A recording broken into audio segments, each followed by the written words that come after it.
Hello, Facebook fans and YouTube fans of DX Engineering. It is Friday afternoon, and it's time for the weekend special. Friday afternoon here in the Eastern time zone of the USA. That means it's 20 Zulu here on June 2nd, 2023. And we have a very special guest today. It's Kirk, K4RO, and Kirk was just inducted into the Contest Hall of Fame. Hello, Kirk. Hello, Tim. And Kirk, where do you live? Where in Tennessee are you?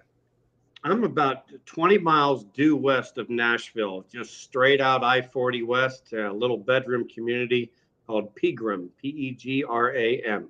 Population about 4,000 or 5,000. Nice, very nice. But Kirk, before we get into the Contest Hall of Fame, let's get into a little bit of your background, where you grew up, and there are rumors that it was here in Pennsylvania.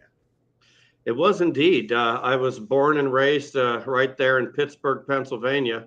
Spent the first 17 years of my life there, and moved here to Tennessee when I was 17, and that was in the year 1980, and I've been here ever since. So, Kirk, let's talk about what ham radio has meant to you. I mean, let's talk about your beginnings in ham radio and what that did to your life. Boy, I tell you, it's meant a lot to me, a lot. Primarily what it's meant to me is to find a community where I belong. And that's an invaluable thing. And I'm very lucky to be someone who's found such a place. Radio started for me quite young. A complete and total stranger gave me a gift of a Heathkit GR81 regenerative receiver. It wasn't working, but I got it working. And I heard WWV first, and then I heard HCJB. And when I realized that one wasn't even in Pittsburgh and the other one wasn't even in the United States, I was hooked. From that moment on, I just wanted to know more about how that worked, how that was even possible. And that was around 1970 or so. I dabbled with CB radio in the very early 70s and finally got my ham ticket in 1976 after one attempt that didn't work. So, Kirk, how important were Elmers and clubs to you? You know, in the early days, I really didn't have one. My folks died when I was young. No one in my family was really technically inclined. I was pretty much on my own, other than the CB radio guys that I knew who knew as little as I did, which was to say nothing. I didn't really find a lot of Elmerhood until quite a bit later in my radio career. However, there was a very special group of hams who worked at the Westinghouse Research Center. And they were, after I tried to skip the novice exam because I just wanted to talk. Well, so I failed the general test and went crawling back and discovered this through my stepmother, discovered this group of hams at Westinghouse Research Center that were offering classes in ham radio and administering novice tests. So I went in the first day of the class and I told the guy I'd already been studying for general. And he said, well, let's see how you copy code. And so he started sending me code and I was writing it down. And of course, you know the rest. He said, congratulations, you just passed your 5-word-a-minute test. And then that's where it all started. So I did have Elmers. They were basically unknown to me. And my stepmother found them through, I believe, an ad in the paper. And so they got me on my way. And then I was sort of back on my own again. And honestly, I really discovered Elmers when I discovered contesting. That's when I realized this is a community of people that knew a great deal and were very willing to share what they knew. So let's talk about CW. Let's talk about Morse code. And it came easy to you, I think. And actually, I struggled a bit. I attempted to go straight from 0 to general, which was the 13-word-a-minute test back then. I learned the code from cassette tapes from W2JHO, who was a blind ham that made these tapes for Amico and Radio Shack. So I failed my 13-word-a-minute test, and that's when I knew I was going to have to work at this. And the Westinghouse folks gave me the 5-word-a-minute test, which was relatively easy after I'd been studying for 13. And again, it wasn't until DXing and contesting that I really started to learn the code. I knew the code, but I didn't know the code. And I still don't really know the code like some guys, but I aspire to. But you are you are really good at CW, and certainly have become more proficient over time. Let's talk about clubs, Kirk. You're very active with the Tennessee Contest Group. Talk about that club. Well, that's a perfect segue from Elmerhood because I eventually got the DX bug, and I was chasing DX pretty heavily, and that's what pulled me into CW because I only had 100 watts and a wire in the trees, and I could work a whole lot more countries on code than I could on phone. So that's really when CW bug hit me hard. And then some locals around here heard me chasing countries in a contest. And then I got a phone call, said, there's guys that take these contests pretty seriously. You should come have breakfast with us. And I went and had breakfast, and within a short time, we had the Tennessee Contest Group that formed from the informal breakfast meetings. And that was 30 years ago this year.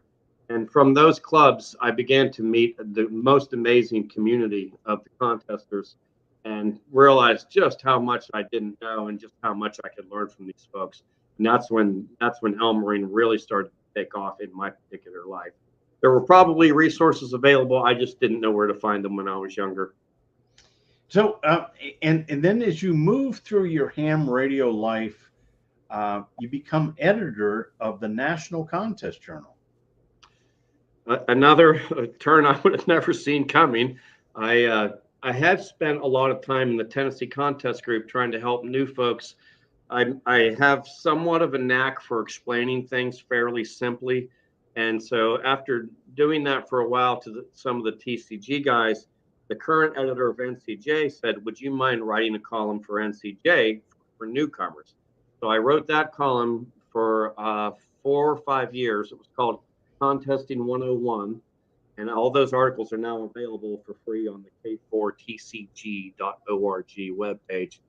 After writing that column for several years, Al then asked me if I would take over as editor from him, which completely shocked me. And he told me at Dayton after dinner, and we sat down and discussed it, and I decided I could make room for it. And so that was a really powerful learning experience. Amazing team of people to work with, the volunteers, the contest managers, the production folks at K4RO. They really bared with me, to put it frankly, because I'd never been an editor before. I didn't know what it entailed. And also Rick Lindquist, WW1ME, was a great help to me. So It was a really good experience, and I got exposed to a phenomenal community via NCJ. Very grateful. Well, Rick and the entire ARL staff is just tremendous up there. I don't know that I've ever met a group of people like they have in Newington that really want to help, that really go out of their way to do everything they can to help. And so I was thrilled when you took over, and I'm glad that was a good experience for you. Let's take a look at the chat room here, Kirk, and we've got Andy on, and also Bobby from Oklahoma City, KF5 GTX. Bobby, always good to see you. And let's see, Michael Maury is on with us, KE3 Juliet Papa. Hello, Mike. And our resident pilot, Massimo, KF0NZY.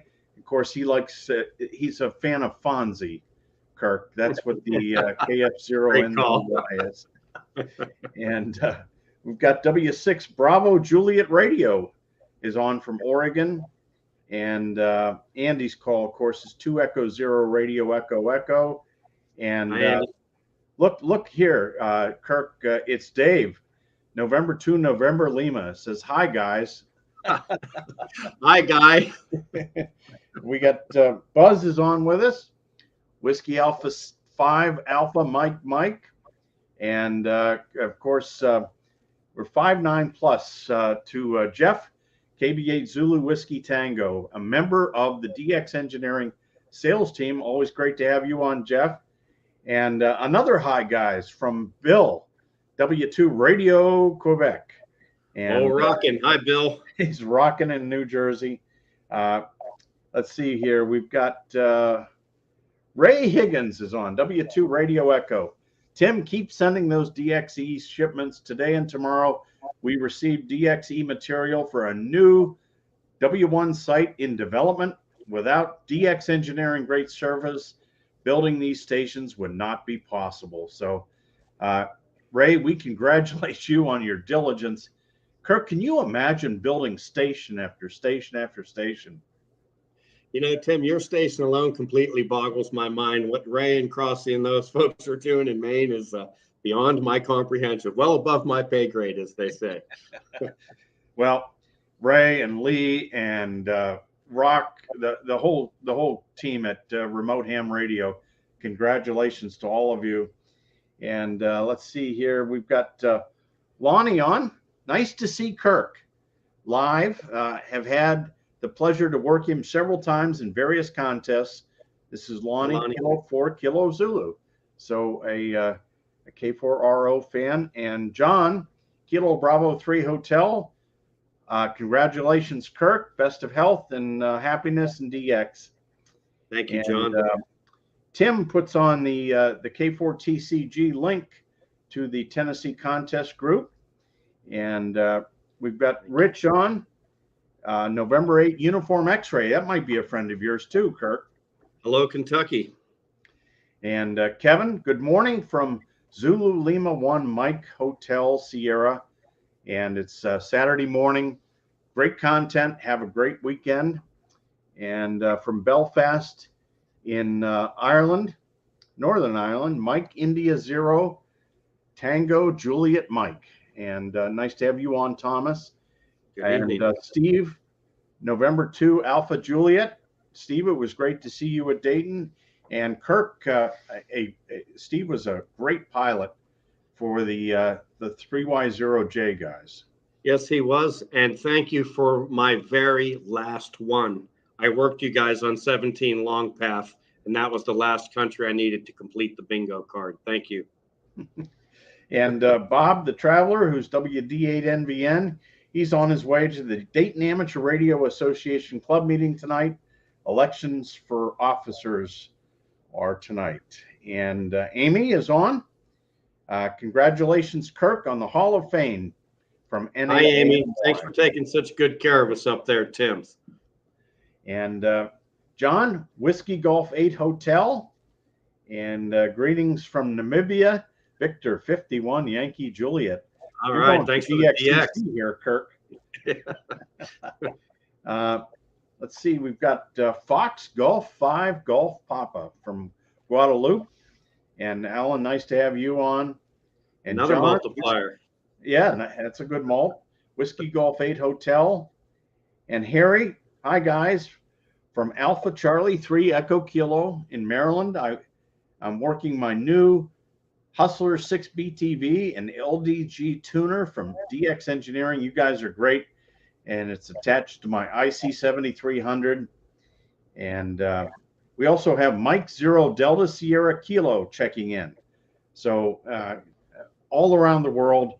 Kirk, let's talk about the Contest Hall of Fame, which you just became a member of here a few short weeks ago. What does that mean to you? It fills me with gratitude. It's a measure of the community that I just am incredibly grateful for. It means a lot to me. It makes me want to work even harder for the community. It makes me want to even contribute more of myself to the community and help keep contesting going well into the future. I'm very, very grateful for the honor, and I really, it's really all about you all, what you do there at your place, what all the TCG guys have done here. It's as VE3EJ said many years ago at his induction, it's a multi-op. You know, it's all a multi-op, and you're kind of ground zero there as far as I'm concerned. And it's just a really excellent place to be. It was very unexpected. That's probably the best thing I can say about it. Well, you know, I think I speak for the contesting community that they're very proud of all the things you have done to give back. It's not about winning contests that get you into the Hall of Fame. It's about giving back to the hobby, giving back to contesting, and being a mentor. And you have been all of those things and more, especially with the National Contest Journal and the things that you continue to do with the Tennessee Contest Group. We're so very proud of you, Kirk, and all the things that you have done and all the things that you will do here in the future. So, Kirk, we're going to wrap this up. Do you have anything else to give us here? We're just a week away from the VHF contest. Boy, I'd say just get your stuff ready, get your antennas ready, get your schedule ready, get on the air and play this contest game. You have no idea how much fun it can be. And the more you get into it, the more fun it becomes. And you'll make some friends that will change your life. And everything I know about giving back, I've learned from people like yourself and other great folks in this hobby. And so become a part of it. You'll be really glad you did, and you've got nothing to lose. Well, that's great advice, and give our best to Susie down there as well. Kirk, thanks so much for coming on today, and we look forward to more exciting things out of the state of Tennessee and out of K4RO. Until next time, 73 from DX Engineering. Thank you, Tim. 73 from Tennessee.